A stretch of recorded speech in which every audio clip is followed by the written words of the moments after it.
Welcome to QK news. ముందుగా headlines చూద్దాం. పేదల రుణాలు తీర్చడమే లక్ష్యమన్న సీఎం చంద్రబాబు. వైసీపీ పాలనపై తీవ్ర విమర్శలు చేసిన సీఎం. ప్రజా జీవన ప్రమాణాల మెరుగుదలపై దృష్టి సారిస్తున్న ప్రభుత్వం అని వ్యాఖ్య. ఎన్డీఏ పాలనలో ప్రజలకు కొత్త స్వేచ్ఛ లభించిందని వ్యాఖ్యలు. గ్యాస్ ధరల పెంపుపై మోడీపై కేటీఆర్ తీవ్ర విమర్శలు. వాణిజ్య సిలిండర్ ధరల పెరుగుదలపై కేటీఆర్ ఆగ్రహం. సామాన్యులపై భారం పెరిగిందని కేటీఆర్ వ్యాఖ్యలు. వెంటనే ధరలు తగ్గించాలని కేంద్రానికి కేటీఆర్ డిమాండ్.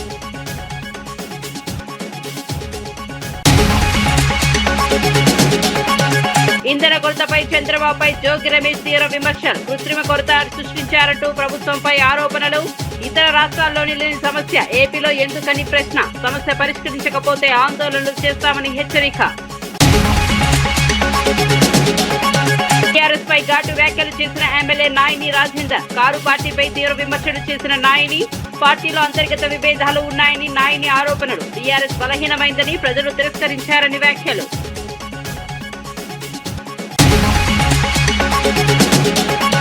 మేడే వేడుకల్లో పాల్గొన్న డిప్యూటీ సీఎం పట్టి విక్రమార్క. కార్మికుల కష్టం రాష్ట్ర అభివృద్ధికి కీలకమని పట్టి వ్యాఖ్యలు. సంక్షేమ పథకాలతో జీవన ప్రమాణాలు మెరుగుపరుస్తామని హామీ. కార్మికుల హక్కుల పరిరక్షణకు ప్రభుత్వం కట్టుబడి ఉందని వ్యాఖ్య.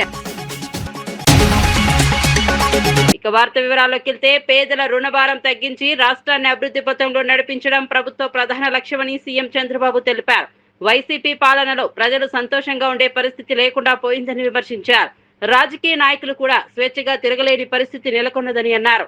మేడే సందర్భంగా మాట్లాడుతూ, కార్మికులకు స్వాతంత్రం వచ్చినట్లే ఇప్పుడు ప్రజలందరికీ మరో స్వేచ్ఛను ఎన్డీఏ ప్రభుత్వం తీసుకొచ్చిందని పేర్కొన్నారు. రాష్ట్ర అభివృద్ధి కోసం పలు కార్యక్రమాలు అమలు చేస్తున్నామని తెలిపారు. ప్రజల జీవన ప్రమాణాలను మెరుగుపరచడంపై దృష్టి సారిస్తున్నామని చెప్పారు. గత ప్రభుత్వ విధానాల వల్ల ఏర్పడిన సమస్యలను పరిష్కరించేందుకు కృషి చేస్తున్నామని వెల్లడించారు. ప్రజల మద్దతుతో ముందుకు సాగుతున్నామని స్పష్టం చేశారు. మరో స్వాతంత్రాన్ని తీసుకొచ్చిన ఘనత ఎన్డీఏ ప్రభుత్వాన్ని చెప్పి మరొక్కసారి మీ అందరికీ తెలియజేస్తున్నా. ఆ రోజు నేను, జనసేన అధినేత పవన్ కళ్యాణ్ గారు, ప్రధానమంత్రి నరేంద్ర మోడీ గారు ముగ్గురం కలిసి ఒకే హామీ ఇచ్చాం. ఆ హామీ ఈ రాష్ట్రాన్ని పునర్నిర్మాణం చేస్తామని, మళ్ళీ పూర్వ వైభవం తీసుకొస్తామని చెప్పాం. ఆ మాట కోసం, మేము ఇచ్చిన హామీని నిలబెట్టుకోవడం కోసం 2 సంవత్సరాలుగా దగ్గర 22 నెలలు అయింది. 23వ నెల. ప్రతిరోజు లెక్క పెట్టుకుంటున్నాం, ప్రతి గంట లెక్క పెట్టుకుంటున్నాం, రాత్రింబగళ్ళు పనిచేస్తున్నాం. ఎక్కడా ఒక తప్పు జరగకుండా ఎక్కడ సమస్య ఉంటే ఆ సమస్యని పరిష్కారం చేస్తూ ముందుకు పోయే పరిస్థితికి వచ్చాం. ఈరోజు మొదటి తారీఖు అంటే మనందరికి గుర్తొచ్చేది పేదల సేవలో. నేను ముఖ్యమంత్రిగానే కాదు, మంత్రులు, పార్లమెంట్ సభ్యులు, ఎమ్మెల్యేలు, కడాన ఎన్డీఏ కార్యకర్తలు కూడా సేవాభావంతో మీ అందరి దగ్గరికి రావడం, అధికార యంత్రాంగం తెల్లవారుజామునొచ్చి మీకందరికి గుడ్ మార్నింగ్ చెప్పి మీ చేతిలో డబ్బులు పెట్టి ఎక్కడా ₹1 అవినీతి లేకుండా పేదవాళ్ళ రుణం తీర్చుకోవడానికి పనిచేసే ప్రభుత్వం ఎన్డీఏ ప్రభుత్వం. ఈ విషయం మీరు గుర్తుపెట్టుకోవాలి. మేడే సందర్భంగా ఎంఎస్సీ యూనియన్ నిర్వహించిన కార్యక్రమంలో కంటోన్మెంట్ ఎమ్మెల్యే శ్రీ గణేష్ పాల్గొన్నారు. కార్మికులకు శుభాకాంక్షలు తెలియజేస్తూ దేశ సేవలో ఎంఈఎస్ ఉద్యోగుల కృషిని కొనియాడారు. దేశ రక్షణతో పాటు మౌలిక సదుపాయాల అభివృద్ధిలో వారి పాత్ర కీలకమని పేర్కొన్నారు. కార్మికుల సంక్షేమం కాంగ్రెస్ ప్రభుత్వ ప్రాధాన్యత అని స్పష్టం చేశారు. వారి హక్కులను పరిరక్షించేందుకు ప్రభుత్వం కట్టుబడి పనిచేస్తోందని తెలిపారు. అవసరమైన సమయంలో తన వంతు సహాయం అందిస్తానని హామీ ఇచ్చారు. కార్మికుల జీవన ప్రమాణాలను మెరుగుపరిచేందుకు పలు సంక్షేమ కార్యక్రమాలు అమలు చేస్తున్నామని వెల్లడించారు. ఈ కార్యక్రమంలో పెద్ద సంఖ్యలో కార్మికులు, నాయకులు పాల్గొన్నారు. పరిష్కరించలే, ఏనాడు పట్టించుకోలేదు. కానీ ఈనాడు కాంగ్రెస్ ప్రభుత్వం, గౌరవ ముఖ్యమంత్రి రేవంత్ రెడ్డి గారు ఇది న్యాయమైన డిమాండ్ అని భావించి 32 డిమాండ్లకు ఓకే చేసి వారి సమ్మెని విరమించి వారికి మంచి కోరిన విధంగా జీతాలు పెంచి పిఆర్సీ 11% పెంచి వాళ్ళ యూనియన్ ని గుర్తింపించి దాంతో పాటే ఆర్టీసీని కూడా విలీనం చేస్తారని కూడా చెప్పడం జరిగింది. ఈ చరిత్రలో ఏనాడు జరగలే. 10 సంవత్సరాలు టిఆర్ఎస్ ప్రభుత్వం ఉన్నప్పుడు తెలంగాణ ప్రతి బిడ్డ తెలంగాణలో ఉన్న వాళ్ళు అందరూ బాగుపడతారని ఆలోచించారు. వాణిజ్య సిలిండర్ ధరలు భారీగా పెరగడంపై బీఆర్ఎస్ నేత కేటీఆర్ కేంద్ర ప్రభుత్వంపై తీవ్ర విమర్శలు చేశారు. తెలంగాణలో సిలిండర్ ధర 3,315కు చేరిందని తెలిపారు. ధరల పెరుగుదల వల్ల నిత్యావసర వస్తువుల ధరలు కూడా పెరుగుతాయని అన్నారు. ఇది సామాన్య ప్రజల జీవన విధానంపై తీవ్ర ప్రభావం చూపుతుందని చెప్పారు. ప్రధాని మోదీ గతంలో పకోడీలు వేయడం కూడా ఉద్యోగమని చెప్పారని గుర్తు చేశారు. ఇప్పుడు గ్యాస్ ధరల పెంపుతో పకోడీలు కూడా వేయలేని పరిస్థితి వచ్చిందని వ్యాఖ్యానించారు. కేంద్ర ప్రభుత్వం ధరలను నియంత్రించడంలో విఫలమైందని మండిపడ్డారు. ప్రజలపై భారం తగ్గించేందుకు తక్షణ చర్యలు తీసుకోవాలని డిమాండ్ చేశారు. ఎన్నడూ పెంచనంత పెద్ద ఎత్తున వాణిజ్య సిలిండర్ల మీద అంటే హోటళ్లలో వాడే సిలిండర్ల మీద ఇవాళ రేట్ ఎంత పెరిగింది ఎరికేనా మీకు తెలియదా? ఎగ్దం ఒకటేసారి 993 అంటే 1000 రూపాయలు 1000 రూపాయలు ఒక సిలిండర్ మీద పెంచి సామాన్యుడి నడ్డి విరిచి ఆ హోటళ్లలో పనిచేసే కార్మికులందరికీ ప్రధానమంత్రి గారు మేడే కానుక ఇచ్చిండు మీ అందరికీ. ఏది 1000 రూపాయల సిలిండర్ ధర పెంపు. దీనివల్ల ఏం జరుగుతుంది ఏమైతుంది ఒక్కసారి మీరు ఆలోచన చేయండి. హైదరాబాద్లో నిన్నటిదాకా సిలిండర్ ధర 2,321, ఇవాళ దాని ధర 3,315. ఎన్నడూ ఈ భారతదేశంలో ఇంత పెద్ద ఎత్తున ఎవరు సిలిండర్ ధరలు పెంచలే. దీనితో ఇప్పుడు ఏమవుతుంది? హోటళ్లల్లో రెస్టారెంట్లలో పనిచేసే కార్మికులందరికీ దినదిన గండం అన్నట్టు వాళ్ళ పరిస్థితి. ఇప్పటికే గ్యాస్ దొరుకుతలేదు, అదే యుద్ధం చాలైనాక అని చెప్పి చాలామంది హోటళ్లల్లో తగ్గించిండ్రు, రెస్టారెంట్లలో హోటళ్లలో తగ్గించారు, ఏది వండుడే తగ్గింది. కానీ ఇవాళ సామాన్యుడు ముఖ్యంగా లక్షలాది మంది పిల్లలు హైదరాబాద్లో బ్యాచిలర్లు ఇక్కడ ఐటీ ఉద్యోగాలు చేసుకుంటూ ఇతర ఉద్యోగాలు చేసుకుంటూ హోటళ్ల మీద మెస్సుల మీద ఆధారపడేటోళ్ళు ఉంటారు. వాళ్ళందరికీ ఇలా ఇబ్బంది, వాళ్ళందరికీ మరి ఆహారం ధర పెరిగిపోతుంది. అట్లాగే కేవలం వాణిజ్య సిలిండర్లు మాత్రమే కాదు, 5 కిలోల చిన్న సిలిండర్ల మీద కూడా ధర పెంచిండ్రు.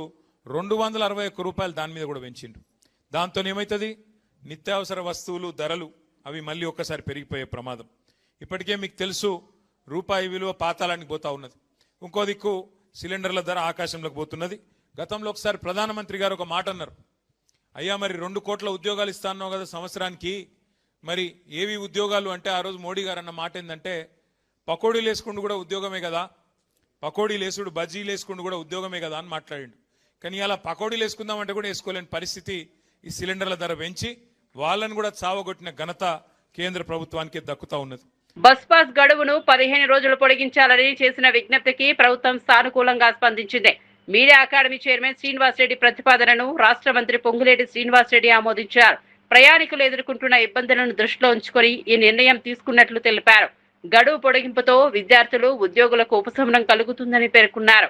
ప్రజల అవసరాలకు అనుగుణంగా ప్రభుత్వ నిర్ణయాలు తీసుకుంటోందని చెప్పారు.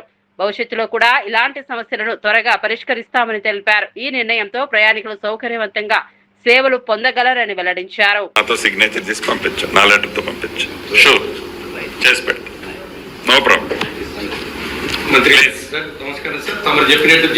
తెలంగాణ నూతన డీజీపీగా సివి ఆనంద్ బాధ్యతలు స్వీకరించారు. ఈ కార్యక్రమం శాస్త్రోక్తంగా వైభవంగా జరిగింది. డీజీపీ కార్యాలయానికి చేరుకున్న ఆయనకు పండితులు పూర్ణకుంభంతో స్వాగతం పలికారు. వేద మంత్రోచ్చరణల మధ్య ఆశీర్వచనాలు అందుకున్నారు. అనంతరం అధికారికంగా తన పదవిలో బాధ్యతలు చేపట్టారు. రాష్ట్రంలో శాంతి భద్రతలను మరింత బలోపేతం చేయడమే లక్ష్యమని తెలిపారు. ఆధునిక సాంకేతికతతో పోలీసింగ్ వ్యవస్థను మెరుగుపరుస్తామని చెప్పారు. ప్రజల భద్రతకు ప్రాధాన్యత ఇస్తామని స్పష్టం చేశారు. చట్టం, శాంతి పరిరక్షణలో కఠిన చర్యలు తీసుకుంటామని వెల్లడించారు. ప్రజల విశ్వాసాన్ని నిలబెట్టేందుకు కృషి చేస్తానని తెలిపారు. ఇంకా వేగంగా మార్పులు తీసుకురావడం, సాంకేతిక పరిజ్ఞానాన్ని వాడుకోవడం అనేది జరుగుతుందని మీకు తెలియజేస్తున్నాను. డ్యూటీ పరంగా ఎయిర్ పోలీస్ కైనా 2 బేసిక్ డ్యూటీస్ ఉంటాయి. ఒకటి శాంతి భద్రతలు కాపాడడం, రెండవది నేర నియంత్రణ, నేర దర్యాప్తు. ఇవి ఏ పోలీస్ కూడా విస్మరించే అవకాశం ఉండదు. శాంతి భద్రతలు కాపాడడంలో తెలంగాణ పోలీస్ కి మంచి రికార్డు ఉంది. గత 3-4 సంవత్సరాల నుంచి కూడా మనం చూస్తున్నాం. అన్ని రకాలుగా ఏదైతే యాజిటేషన్స్ కానివ్వండి అన్ని కూడా రాష్ట్ర పోలీసు సమర్థవంతంగా ఎదుర్కొంటా ఉంది. ముఖ్యంగా బీఆర్ఎస్ పై ఎమ్మెల్యే నాయని రాజేందర్ రెడ్డి తీవ్ర విమర్శలు చేశారు. కారు పార్టీ చచ్చిన పాము లాంటిదని ఘాటు వ్యాఖ్యలు చేశారు. పార్టీలో అంతర్గత విభేదాలు తీవ్రంగా ఉన్నాయని అన్నారు. పార్టీ పేరు విషయంలో కూడా స్పష్టత లేదని విమర్శించారు. గత ప్రభుత్వంలో రైతులను బేడీలు వేసి తిప్పారని ఆరోపించారు. సీఎం పదవి కోసం కుటుంబ సభ్యుల మధ్య పోటీ జరుగుతోందని వ్యాఖ్యానించారు. నాయకత్వ లోపంతో పార్టీ బలహీనపడిందని చెప్పారు. ప్రజలు బీఆర్ఎస్ ను తిరస్కరించారని పేర్కొన్నారు. రాజకీయంగా ఆ పార్టీ స్థితి దయనీయంగా మారిందని తెలిపారు. కాలేజ్ కళాక్షేత్ర పక్కకు కలెక్టర్ గారిని ఇప్పుడు చెప్తా, మీ ముందే చెప్తా, ఏమని చెప్పి పెట్టుకోమని చెప్పండి. కేడీసీ కాదమ్మా, నాకు అప్లై చేసింది, నా నోటీస్కి వచ్చింది కూడాది, వాళ్ళు అప్లై చేసిందట. కలెక్టర్ గారు కూడా చెప్పి ఇచ్చేయమని చెప్పిన మేమెందుకు ఆపుతామే? వాడికి ఉన్నదేంది, వచ్చేదేంది, పోయేది, సచ్చేదేంది, దాంట్లో వాడు సభ పెట్టుకుంటూ వద్దంటావా? దాన్ని అడిగినోడు వాళ్ళన్నాడు, అసలు టీఆర్ఎస్ వాడు అడుగుతూ ఉన్నాడు ఎవడన్నా. మేము బయట విమర్శించడం రాజకీయ విమర్శ అవుతుంది. నీ ఇంట్లో సొంత చెల్లె, అసలు నీ పార్టీ పేరేం చెప్పరా? అసలు బీఆర్ఎస్ఆ ఇంకేమున్నది? అసలు నీ పార్టీ పేరు నీకు సొక్కి లేదు, నువ్వు మా మీద విమర్శలు చేస్తున్నావు. ఏమి ఇది? నువ్వు రైతుల గురించి ఏం బేడీ ఏం మాట్లాడేది, చేసేది ఏమన్నా చెప్పు. నువ్వు మాట్లాడి చచ్చిపోయేది ఏమున్నదన్నా? రైతులకు బేడీలు వేసి ఖమ్మంలో తిప్పినని నువ్వు. మేము రాహుల్ గాంధీ గారు వచ్చి ఇక్కడ పెట్టి 2 లక్షల రుణమాఫీ అని చెప్పినాం, బరాబర్ చేసినాం. మేము 70% చేసి ఇంకా 30% చేయలేదని మాట్లాడతాను. అర్హత ఉన్నోడికి లేనోడికి ఏమంటాడా? వాళ్ళు ఇచ్చినట్టు దళిత బంధువులు ఇచ్చినట్టు ఉన్నోడికి లేనోడికి ఏమంటావా? మాతోటి కాదు అట్లా. నువ్వు 10 ఏళ్ళలో ఏం చేసినావు? 1 లక్ష మాఫీ చేస్తా అని చెప్పి చేయకపోతేవి, మిత్తి కడతా అంటే ఇది చేయకపోతేవి. దానికి 25,000 అంటే 25 మాఫీ చేయగానే మళ్ళీ 25 మిత్తి పడుతూనే ఉండే. ఎన్నడూ చేయలేని ముఖాలు ఇలా రైతుల గురించి మాట్లాడతారట. నువ్వు అక్కడ నీ కాన్స్టిట్యున్సీలో, కేటీఆర్ గారి కాన్స్టిట్యున్సీలో 3rd డిగ్రీ ప్రయోగించినావు. రైతుల ఉష్క దాని గురించి ధర్నా చేసి దాన్ని ఇది చేస్తే నువ్వు రైతుల గురించి మాట్లాడుతుంటే సిగ్గు అనిపిస్తలేదు? వీడికి వచ్చి 10,000 మాఫీ చేస్తా అని చెప్పి వరదలు వచ్చినప్పుడు చేసి దొంగ తిరిగి అవతల పడ్డావు కదా, తెచ్చినావా 10,000? అటు దిగకపోతేవి. అసలు నువ్వు వరంగల్ జిల్లాలో ఒక ఇల్లు ఇచ్చినవా? నీ పట్టణంలో రైతు సభ ఏందా? నీకు అసలు పట్టణంలో రైతున్నాడు ఇక్కడ? నేను ఇప్పుడు అడుగుతాను కదా, మా మీద నిన్న వీళ్ళకి ఏమి తోయక, ఏమి చేయాలనో ఆలోచన తోయక ఓ బండ వేసి పారేయాలి కాంగ్రెస్ పార్టీ మీద. మొదటికెళ్ళి అలవాటు కదా అది, బట్టలు మంది గుడ్డగాల్చి మీద వేయటం. మేము ఇప్పుడే కలెక్టర్ గారిని అడుగుతాం. మీ ముందు హైదరాబాద్ లో నిర్వహించిన మేడే వేడుకల్లో ఉప ముఖ్యమంత్రి బట్టి విక్రమార్క పాల్గొన్నారు. గాంధీ భవన్ లో జెండా ఆవిష్కరించి కార్మికులకు శుభాకాంక్షలు తెలిపారు. రాష్ట్ర అభివృద్ధిలో కార్మికుల కష్టం కీలకమని పేర్కొన్నారు. సమాజ నిర్మాణంలో వారి పాత్ర అమూల్యమని కొనియాడారు. ఇందిరమ్మ పథకం కార్మికులకు అండగా ఉంటుందని హామీ ఇచ్చారు. గతంలో కార్మికులు ఎదుర్కొన్న సమస్యలను పరిష్కరించేందుకు ప్రభుత్వం కృషి చేస్తోందని చెప్పారు. సంక్షేమ పథకాల ద్వారా కార్మికుల జీవన ప్రమాణాలు మెరుగుపరచాలని లక్ష్యంగా పెట్టుకున్నట్లు తెలిపారు. కార్మికుల హక్కుల పరిరక్షణకు కట్టుబడి ఉన్నామని స్పష్టం చేశారు.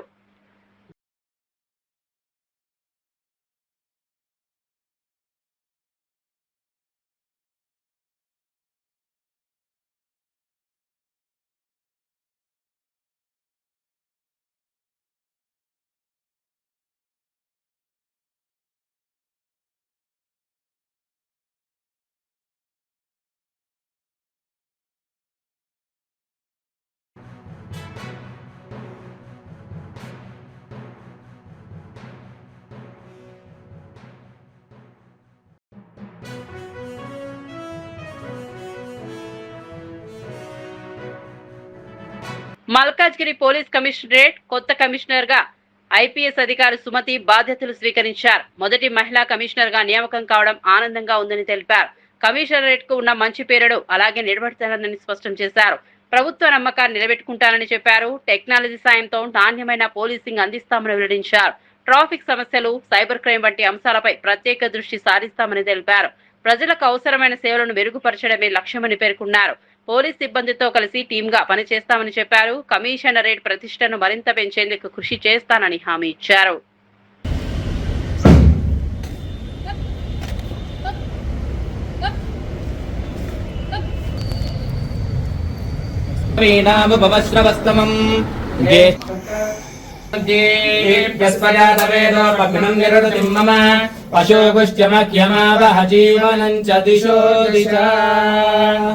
ओम अयं मुहूर्तः सुमुहूर्तोऽस्तु सुमुहूर्तकाले सूर्यादीनां नवानां ग्रहाणाम् अत्यन्त आनुकूल्यता फलसिद्धिरस्तु पूर्वोक्तेवंगन विशेषण विशिष्टायां शुभदिरो श्रीमान् श्रीमदः जननगोत्रोद्भवस्य श्रीधर राजनामनेयस्य धर्मपत्न्याः सुमती नामनेयायाः कुमारयाः सह कुटुम्बानाम् आयुष्याभिवृद्ध्यर्थम् अस्मिन् रक्षकपटनिलये स्थित समस्त उद्योगिनानां समस्त अधिकारगणानाम् आयुष्याभिवृद्ध्यर्थम् नूतन पदवी बाध्यता स्वीकार योग्यता सिद्ध्वा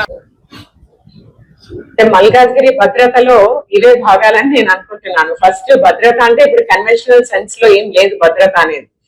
సైబర్ పరంగా, ఫైనాన్షియల్ పరంగా, ఇప్పుడు మీ ఆస్తి మీకు ఇంపార్టెంట్, మీ ఇల్లు మీకు ఇంపార్టెంట్, మీ మూమెంట్ మీకు ఇంపార్టెంట్, ఎవరికైనా అంతే కదండి. అదంతా భద్రతతో కూడుకున్న విషయమే. దాంట్లో ముఖ్యమైన ఘట్టాలే once you go out of the house you have to reach back safely. That is one. దానికి పోలీసులు ఏమైతే ప్రయత్నం చేయాలో మీ మూమెంట్ లో దాన్ని మేము కొంత ఇంప్రూవ్ చేయడానికి ఖచ్చితంగా ప్రయత్నం చేస్తాం. ఒకటి. రెండు, మీరు ఇంట్లో ఉన్నప్పుడు ఏదైతే పోలీసింగ్ కి సంబంధించిన ఇష్యూస్ ఏమి ఉన్నా కూడా when it comes to your awareness on cyber crimes, తర్వాత ఎస్పెషల్లీ యూత్ కి సంబంధించి, పిల్లలకు, విమెన్ కి సంబంధించి ఏవైతే క్రైమ్స్, ఇన్సిడెంట్స్, గ్రాస్లీ క్రైమ్స్ ఉన్నాయో, అంటే ఏ క్రైమ్స్ అయితే అవ్వకూడదు, అవుతే స్టాండర్డ్స్ మనవి మానవీయ కోణము, తర్వాత క్రైమ్ ఎలా ఉంది అని అనుకునే లాంటి క్రైమ్స్ మీద ఖచ్చితంగా ఫోకస్ చేస్తాం. And security of citizens, response to the citizens ఖచ్చితంగా ఇంప్రూవ్ చేస్తాం. కళాశాలలు ఎక్కువ ఉన్నాయి,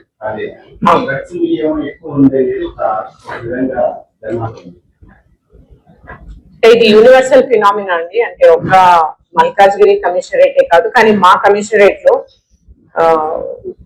ఎక్కడైతే డ్రగ్ వినియోగం ఎక్కువ ఉంది, ఎందుకు ఎక్కువ ఉంది అన్నది స్టడీ. మోస్ట్ ఇంపార్టెంట్లీ ఇప్పుడు ఒక ఎడ్యుకేషనల్ ఇన్స్టిట్యూషన్సే కాదు, అక్కడికి రీచ్ అవ్వడానికి ఎందువల్ల అక్కడికి రీచ్ అవుతున్నాయి అన్న కోణం నుంచి we will do it. We will improve whatever is being done. ఇప్పుడు ఆల్రెడీ చేసే విధానానికంటే దానికే నేను చెప్పాను, టెక్నాలజీ యాడ్ చేస్తాము, మోర్ ఎఫెక్టివ్ గా డ్రగ్స్ కంట్రోల్, నార్కోటిక్స్ కంట్రోల్ చేయడానికి ప్రయత్నం చేస్తాం. అదేనండి, when I said response system in the police station ఖచ్చితంగా ఇంప్రూవ్ చేస్తామంటే దాన్ని ఇంపార్షియల్ గా, అంటే ఎవరు ఎలా పనిచేస్తున్నారన్నది. ఆంధ్రప్రదేశ్ లో పెట్రోల్, డీజిల్ కృత్రిమ కొరత సృష్టించారని మాజీ మంత్రి జోగి రమేష్ ఆరోపించారు. బ్లాక్ మార్కెట్ ద్వారా లాభాలు పొందేందుకు ప్రభుత్వం పన్నాగం పన్నిందని విమర్శించారు. దేశంలో మరే రాష్ట్రంలో లేని ఈ కొరత ఏపీలో మాత్రమే ఎందుకు ఉందని ప్రశ్నించారు. ప్రజలను ఇబ్బందులకు గురిచేస్తూ ప్రభుత్వ నిర్లక్ష్యం బయటపడుతోందని అన్నారు. ఇంధన సరఫరా వ్యవస్థలో లోపాలున్నాయని వెంటనే సరిచేయాలని డిమాండ్ చేశారు. ప్రజలపై అదనపు భారం పడకుండా చూడాలని సూచించారు. సమస్య పరిష్కారం కోసం తక్షణ చర్యలు తీసుకోవాలని కోరారు. ప్రభుత్వ వైఖరిపై తీవ్ర అసంతృప్తి వ్యక్తం చేశారు. ఈ అంశంపై ప్రజల్లో ఆగ్రహం వ్యక్తమవుతోందని తెలిపారు. బాబు, ప్రశ్నించాల్సింది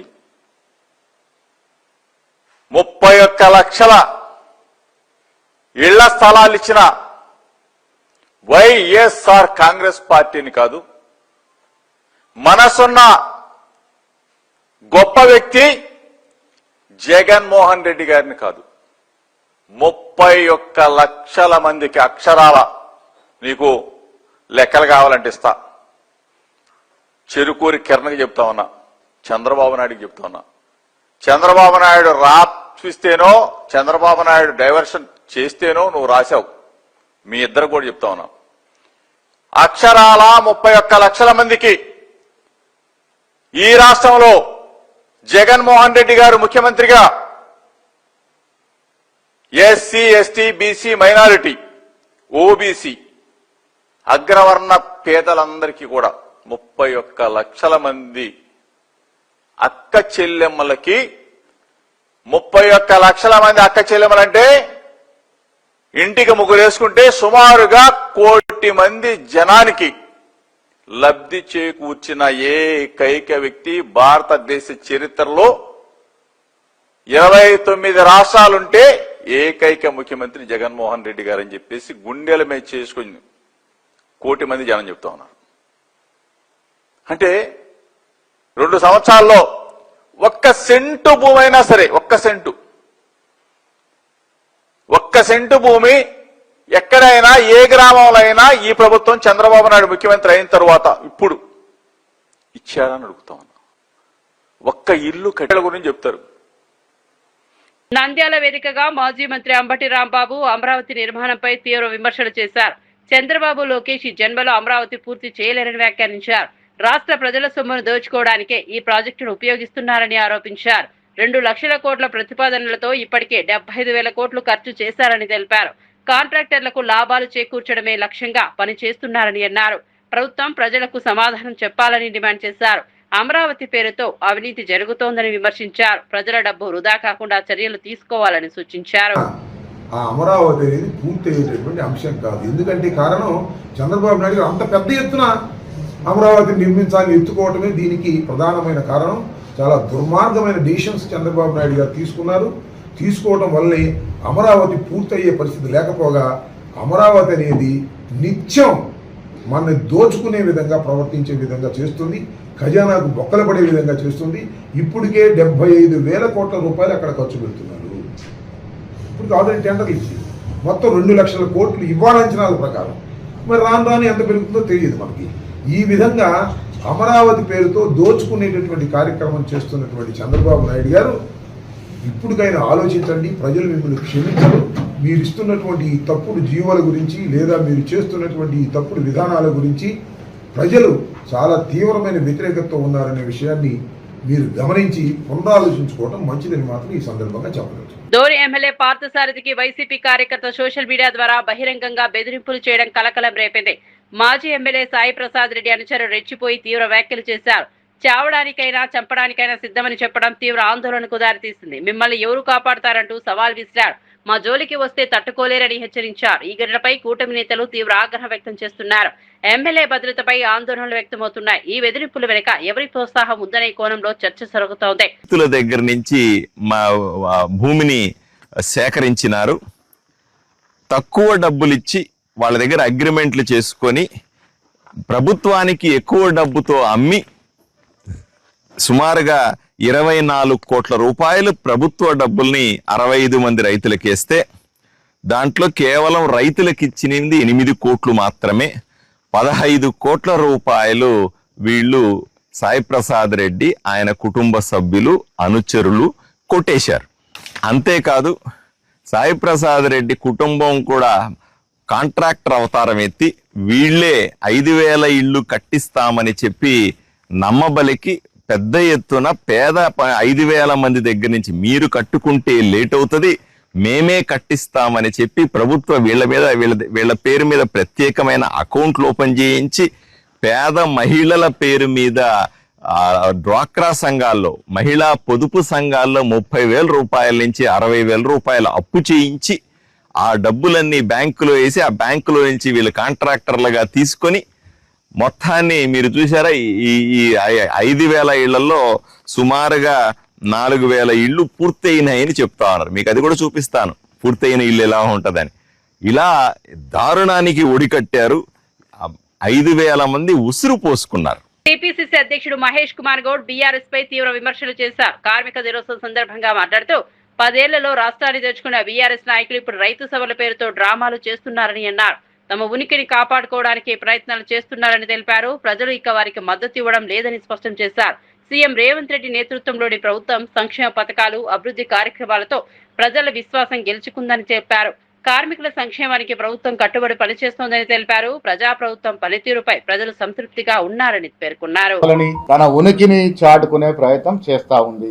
ఈ సభల వల్ల కాంగ్రెస్ పార్టీకి ఒరిగేది ఏమీ లేదు. వారు ఏ డిక్లరేషన్ మీద సభ పెట్టినా ప్రజలు వారికి ఆదరించేది లేదు. కారణం మీరు 10 ఏళ్లుగా దాచుకున్న సొమ్ము మీద వచ్చిన వివాదాల వల్ల, వాటాల తగాదా వల్ల, వాటా పంపకాల్లో వచ్చిన పంచాయతీల వల్ల ఇలా కవిత అనే మీ కూతురు మరొక పార్టీకి తెరదీపింది. కాబట్టి ఆ పొగని తట్టుకోలేక ఇలా కేసీఆర్ గారు ఫామ్ హౌస్ నుంచి బయటకు వస్తా ఉన్నారు. మా ముఖ్యమంత్రి రేవంత్ రెడ్డి గారు గతంలో కేసీఆర్ విజ్ఞప్తి చేశారు, మీరు ప్రతిపక్ష నాయకుడు, మీరు అసెంబ్లీకి రండి, సమావేశంలో పాల్గొనండి, ప్రజాక్షేత్రం రండి అని పిలిపిస్తే రాలే. కానీ ఇలా కూతురు పెట్టిన కుంపటికి డాక్టర్ స్ట్రోక్ తోని బయటకు వస్తా ఉన్నాడు. ఇది రైతు సభ కాదు, మట్టి సభ కాదు.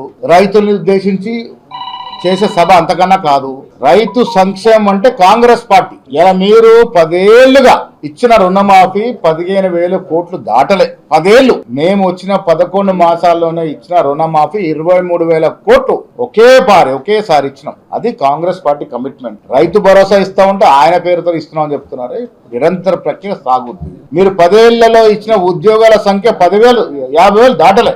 మేము 2.5 సంవత్సరాల్లో ఇచ్చిన ప్రభుత్వ ఉద్యోగాల సంఖ్య 85,000. ఇది మీకు మాకు వ్యత్యాసం. మీ 10 ఏళ్ల పాలన మా 2.5 సంవత్సరాల పాలన పోలిస్తే ఉద్యోగాలకు మేలు చేసినాం, మహిళలకు ఉచితంగా బస్సు ప్రయాణం కలగజేసాం. మీరు 10 ఏళ్లుగా ఊరించి ఎన్ని బెడ్రూమ్లు ఇచ్చారో ఒక్కసారి శ్వేతపత్రం విడుదల చేయాలి. మేము 2.5 ఏళ్లలో ఇందిరామ్మ ఇళ్ల పేరిట మహానీయురాలు ఇందిరాగాంధీ కోరుకున్న విధంగా గ్రామాల్లో ఏ గుడిసె ఉండకూడదని ఇచ్చిన నినాదం మేరకు ఇలా 4.5 లక్షల ఇండ్లు ఇచ్చాం. ఇది కాంగ్రెస్ పార్టీ కమిట్మెంట్. మీరు ఎన్ని ఇల్లు ఇచ్చారు?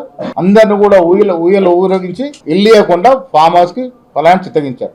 4.5 లక్షలు ఇల్లు ఇచ్చాం. ఇంకా అర్హత కలిగిన పేదవాడికి ప్రతివాడికి ఇల్లు ఇస్తాం. ఒక్క రేషన్ కార్డు ఇచ్చిన పాపాన పోలే మీరు. పేదవాడి జీవితం అంతా కూడా రేషన్ కార్డు చుట్టూ తిరుగుతుంది. నిత్యావసర సరుకులు రావాలంటే రేషన్ కార్డు ఉండాలి. అర్హత కలిగినా కూడా మీరు రేషన్ కార్డు వేయలే. ఇవాళ అర్హత కలిగిన ప్రతి పేదవాడికి మేము రేషన్ కార్డు ఇచ్చి వారికి రేషన్ ఇస్తా ఉన్నాం. సన్న బియ్య కార్యక్రమం ఈ దేశంలో ఒక చరిత్రాత్మక కార్యక్రమం. ప్రతి వాడు మనం తినే సన్న బియ్యం ప్రతి మరిన్ని అప్డేట్స్ కోసం చూస్తూనే ఉండండి